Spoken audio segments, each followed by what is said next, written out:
friends, I am Dr. Harkirat Singh Vilkhu, your faculty for today's topic. And we will talk about cardiac care in perspective of lifestyle management.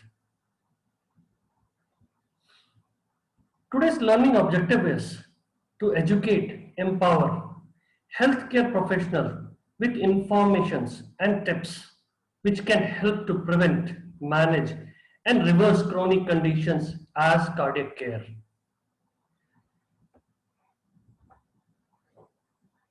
The cardiac care focuses on etiology, health impacts, and associated comorbidities such as hypertension, dyslipidemia, and diabetes. We will talk about the comorbidities along with its lifestyle intervention and management, including physical activities, nutrition, stress management, sleep hygiene, dependency management, and quit tobacco. When we talk about hypertension, we should know what is blood pressure. Blood pressure is the force exerted on the vascular wall during each heartbeat. Today we will be talking basically about two types of blood pressure. First, the systolic blood pressure. The systolic blood pressure, which happens during contraction, means pumping out of the blood, either from atrium or ventricular. It's an electromechanical process. It's represented by P wave in the ECG. It's important to understand systolic hypertension, which may happen due to reduced aortic compliances with aging or increased ventricular load. When it becomes chronic, it leads to ventricular hypertrophy, coronary ischemia, and heart failure. There is a condition known as systolic hypertension. This systolic hypertension sometimes is known as isolated systolic hypertension, where the systolic pressure is more than 140 and diastolic is below 90 millimeters of mercury. Who is at risk and what we should do? Usually elderly people are affected by this condition, which can be improved or prevented by lifestyle modification. Second comes the diastole. The diastolic blood pressure, which happens during relaxation, means pumping in the blood in atrium or ventricles. It is also an electrical mechanical process. It is represented by T wave in the ECG. It is important to understand diastolic hypertension as it causes coronary ischemia and may worsen chronic heart conditions. There is a condition known as diastolic hypertension, also known as isolated diastolic hypertension, where the systolic pressure is below 140, but the diastole is above 90 millimeters of mercury. Who is at risk? Younger people are at risk. How can we prevent? It can be prevented and modified with lifestyle modifications.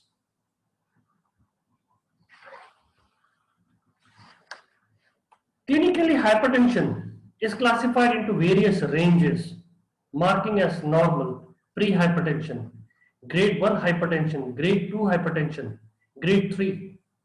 Grade 1 hypertension is also known as mild. Grade 2 hypertension is also known as moderate hypertension.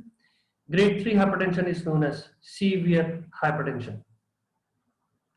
In lifestyle medicine, it's important to know the grades of hypertension as it helps to plan the lifestyle modification protocols.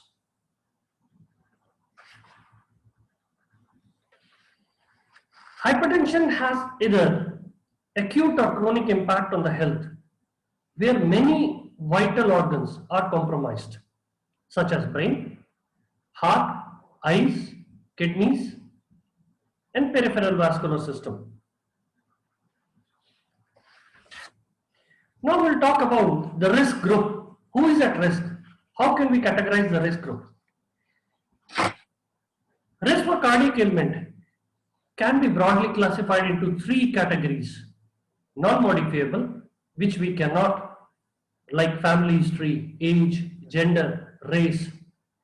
Modifiable, which can be modified with lifestyle, like overweight, obesity, sedentary lifestyle, chronic stress, alcohol, use of tobacco, and the faulty diet.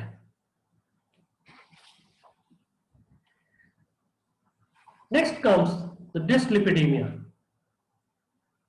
Now, cholesterol is demonized as a culprit for heart attacks.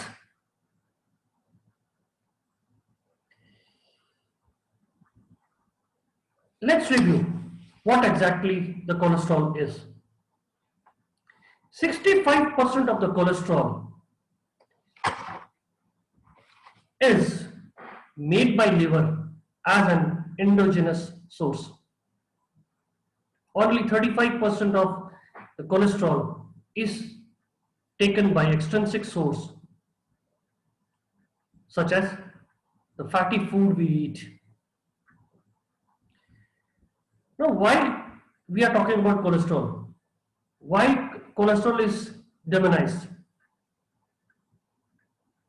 And why we say it's an important, as 65% of the cholesterol is itself made inside the body. Cholesterol is important for various vital functions like cell membrane synthesis, cell transportation, nerve conduction, insulation, that is myelin sheath protection, bile formation.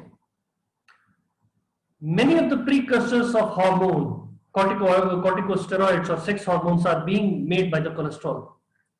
Precursor of vitamin D is also made by cholesterol.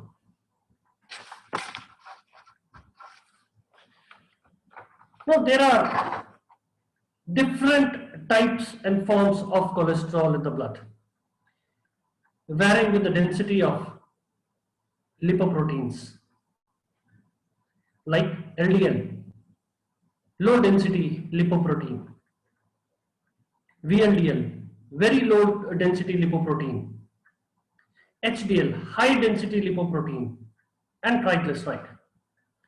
In cardiac care, we focus on LDL, HDL, and triglyceride.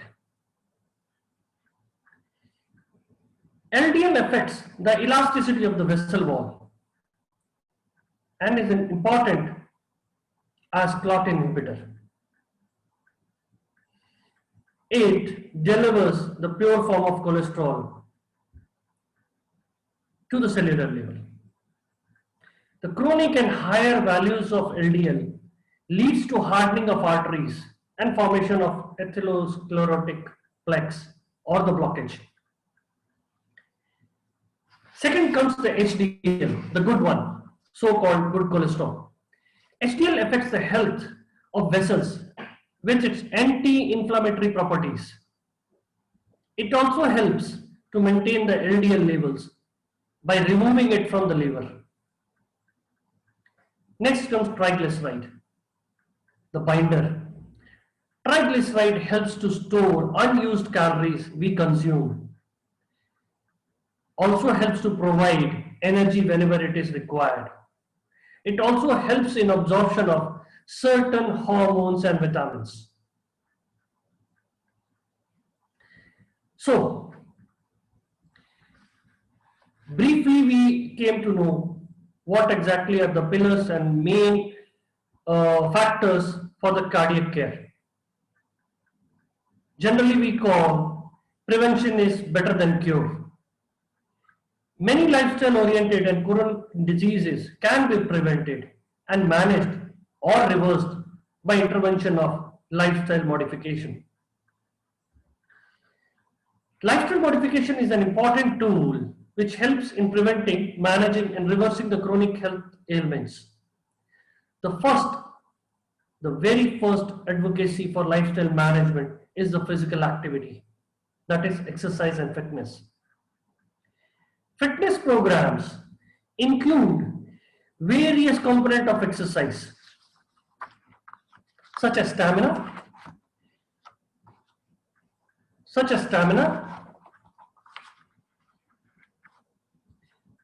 strength and flexibility.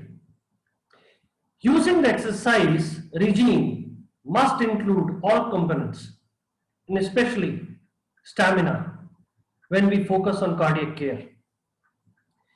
Engaging in physical activities such as walking, jogging, running, playing games helps to improve the stamina. When we focus on cardiac care, these components should be there. Engaging on physical activities not only improves cardiac health, it also helps to release endorphins, the good hormones, which rejuvenates and repairs the body. It leads to relaxed muscles and reduced arterial tension. Also helps in mental relaxation and improved sleep, optimizing the heart rate. Whereas regular exercise also helps to reduce and maintain the body weight. Now, physical activity, we will little bit explain what and how physical activity should be done. When there is an emphasis on cardio stamina exercise, we focus on cardiovascular health. For achieving an optimum cardiovascular health, we need to focus on the heart rate during the exercise. During stamina exercise, the heart rate reaches its peak, known as training heart zone or exercise heart zone or target heart rate. Every individual has its own training heart zone according to the existing health and medical conditions. It's very important for an individual with or without any cardiac ailment or hypertension to consult their healthcare professionals to know about their own target exercise heart rate and the limit of the exercise they can do. The average training heart zone for an individual is between 150 to 130 beats per minute. Here we will discuss a little bit about how to calculate the training heart zone in a simplest way. First of all, to calculate the training heart zone, we should always consider the medical history. As 220 beats per minute is considered to be the maximum heart rate, from where 80% of the heart activity can be utilized safely during exercise. For an example, a person of 40 years of age without any medical ailments, the training heart zone will be calculated as 220 minus age, in this condition 40. So 220 minus 40 comes 180 minus 30. We are considering the 80% of the heart maximum heart rate. So it comes 150 beats per minute. This will be the maximum heart rate a person can achieve during exercise with the age of 40. Other calculating method is, we can take 80% of 220 beats, that comes to minus age, that comes to 136. It's little not handy to calculate. The upper method, 220 minus age minus 30, gives you maximum heart rate is very handy, easy to calculate, easy to prescribe, easy to understand. From maximum heart rate, minus 30 gives you the minimum heart rate. For this condition, a healthy person without any medical ailment of 40 years age, the training heart zone will be between 150 to 120 beats per minute. The similar age group, if the person is having any ailment, chronic ailment, like cardiac ailment or hypertension, with or without medicine, there will be little difference in the calculating. It will be similar, but we have to minus 30 more, like 220 minus 40, the age comes 180, minus 30 comes 150. This is the maximum heart rate in the healthy person we calculated. Now for an unhealthy, means a medical related person, minus 30, that comes 120. Now this 120 is the maximum heart rate for an individual who is either hypertensive or having any chronic ailments. Minus 30 will be the minimum. Now for this person, the training heart zone will be between 120 to 90 beats per minute. You should always consider the medical history and physical history before prescribing an exercise. Now the second most important tool for lifestyle in cardiac care is the dietary management, which considers DASH and hypoglycemic diet. DASH, the dietary approach to stop hypertension, is a diet which basically includes whole grains, vegetables, fruits, diet low in sodium, high in potassium, low fats, fish, poultry, nuts, and lean meat. Many things more. For simple understanding, for a person who is under cardiac care, the dietary management should be like this. Increase one serving of vegetables,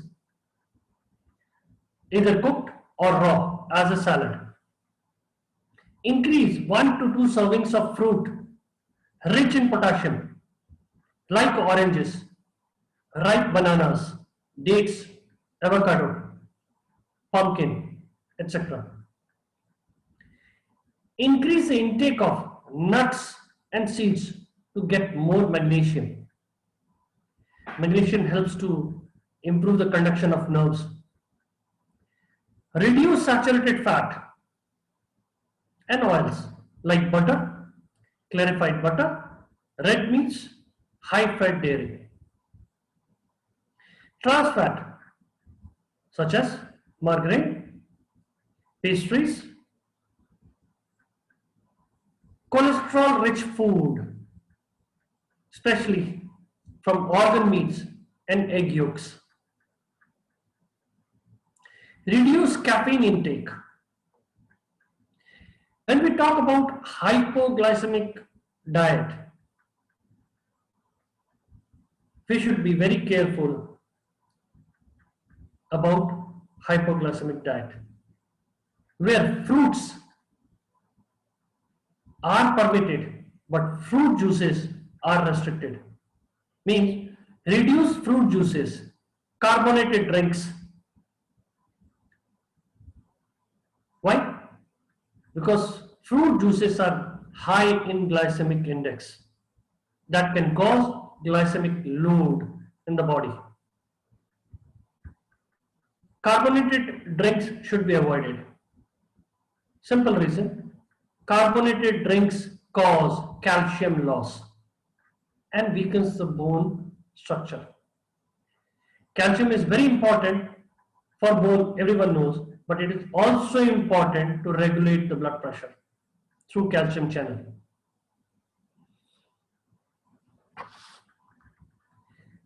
Now, when we are talking about the diet, we consider diet to be an important aspect of the lifestyle management. We must consider the importance of macro and micronutrients. Nutrients like tocopherol cobalamin, pyridoxine, and ascorbic acid helps to reduce inflammatory process, thus improves the blood circulation at the terminal ends. Nutrients like magnesium, chromium, polyphenols help to regulate diabetes, lipids, and also helps to reduce blood pressure. It is suggested to prefer the food that contains cortisols and neuropeptides, which helps to regulate overall metabolism and cell repair. The choice between refined starchy food and starchy food should be made wisely.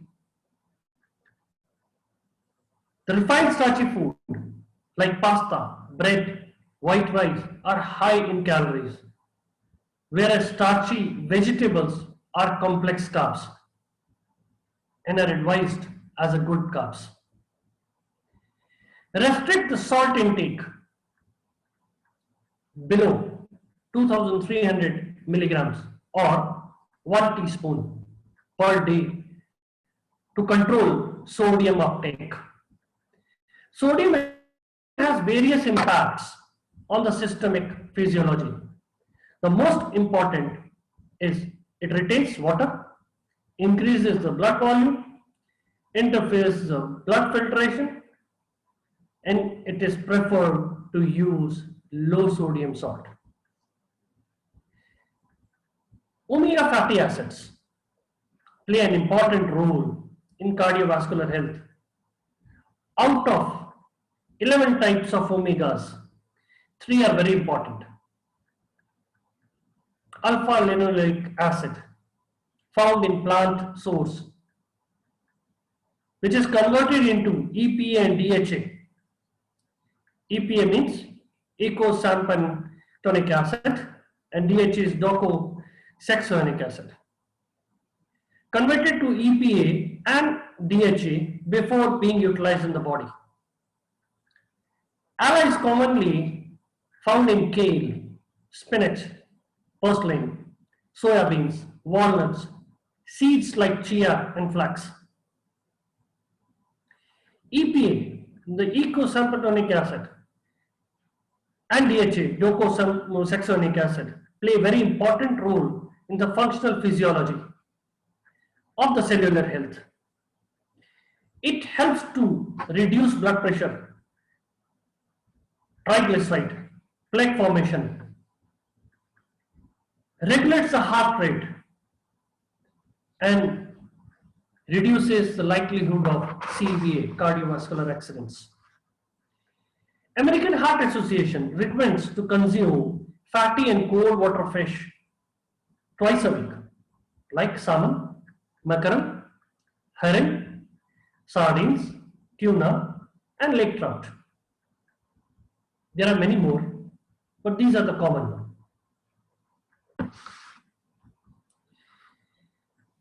When we are talking about the cardiac care, and when we are specifically talking about the diet, we should consider heart healthy foods to be best as a daily diet.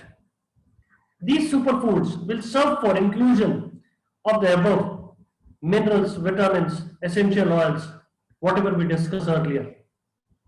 The best choice are tuna, spinach, broccoli, sweet potatoes, oranges, asparagus, salmon, flax seeds, oatmeal, black kidneys, kidney beans, almond, walnut, soya milk. These are the common superfoods which are known to be heart healthy foods.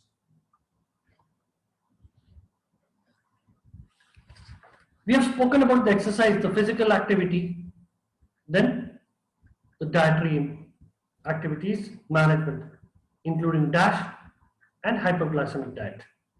Now, very important for cardiac care is tobacco restriction, either smoking as a form of smoking or oral tobacco.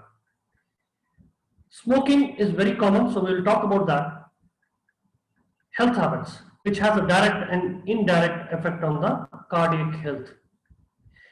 Tobacco, especially smoking, is very injurious to overall health. Smoking increases the blood pressure, reduces so-called good cholesterol, the HDL, increases the intima damage, the inner line of the arteries to be damaged, overall resulting in increased cardiac events. Next comes an important factor of lifestyle modification, alcohol, which is another trigger to poor cardiac health. Individuals who are regular and chronic alcoholics are prone to various factors which lead to poor heart health. Effects of alcohol are, the good one you can say, increased metabolism. But if you take it as a negative, increased weight and increased fat, it increases blood pressure, increases the heart rate, decreases the pancreatic function, decreases the liver function. When it reduces the pancreatic function, it leads to metabolic disorders. When it reduces the function of liver, dyslipidemia. If you remember, we have already discussed 65% of the cholesterol is made endogenously by our own liver. So, impaired liver and pancreatic function will lead toward various metabolic disorders and result in poor cardiac health. We have spoken about the lifestyle habits most of us follow on daily basis. We also spoke about the modification measures to follow, including the importance of exercise. We all have some or other excuses for exercise or thinking for our wallet to spend on exercise. So, the best exercise lifestyle management recommends is walking on daily basis. If you have any queries, you can put a query and we can answer you back. Thank you very much.